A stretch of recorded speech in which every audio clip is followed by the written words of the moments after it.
Hi అండి, ఈరోజు నేను వంకాయలతో గుత్తి వంకాయ కర్రీ చేస్తున్నానండి. ముందుగా ఒక గిన్నెలో కొంచెం వాటర్ తీసుకోవాలండి. వాటర్ వేసుకొని బాగా కలుపుకోవాలండి. వంకాయలు ఒకసారి ఇలా కోసుకొని పెట్టుకోవాలండి.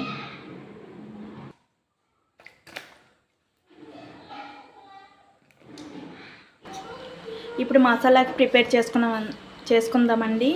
ఫస్ట్ స్టవ్ ఆన్ చేసుకొని ప్యాన్ పెట్టుకోవాలండి.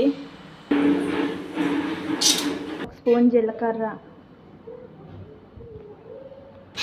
కొంచెం తెల్ల గసగసాలు, 3 ఇలాచి, 2 అనాస పువ్వులు, 2 బిర్యానీ ఆకులు, 2 చెక్కలు, 1 స్పూన్ జీడిపప్పు, 1 స్పూన్ ధనియాలు, చిన్న చిన్న ముక్కలు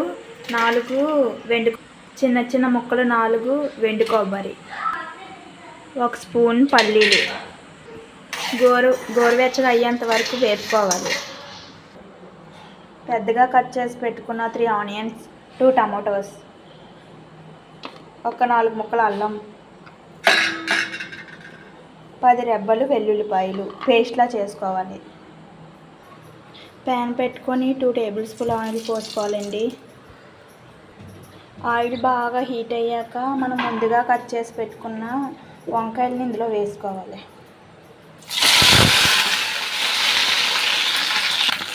చూడండి, ఇలా వేసుకొని ఒక 10 మినిట్స్ బాగా కుక్ చేసుకోవాలి. చూడండి ఎంత బాగా వేగాయో.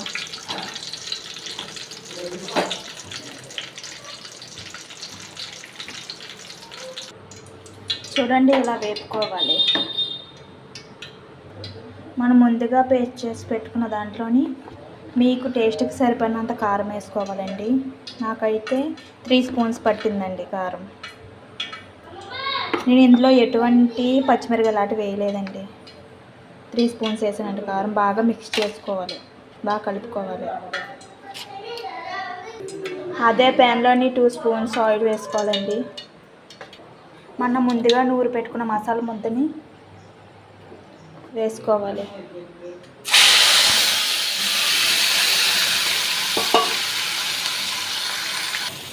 మీకు టేస్ట్కి సరిపడే ఉప్పు వేసుకోవాలి. ఈ ప్రాసెస్ అంతా మీడియంలో పెట్టుకొని చేసుకోవాలండి. ఇలా పచ్చివాసన పోయేంత వరకు వేపుకొని చూడండి, ఆయిల్ వదిలే వరకు వేపుకోవాలండి. మనం ముందుగా వేపి పెట్టుకున్న వంకాయల్ని ఇందులో వేసుకోవాలి.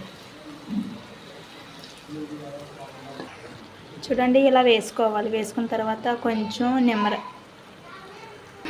మీకు కావాల్సినంత వాటర్ పోసుకోవాలి. కొంచెం కరివేపాకు,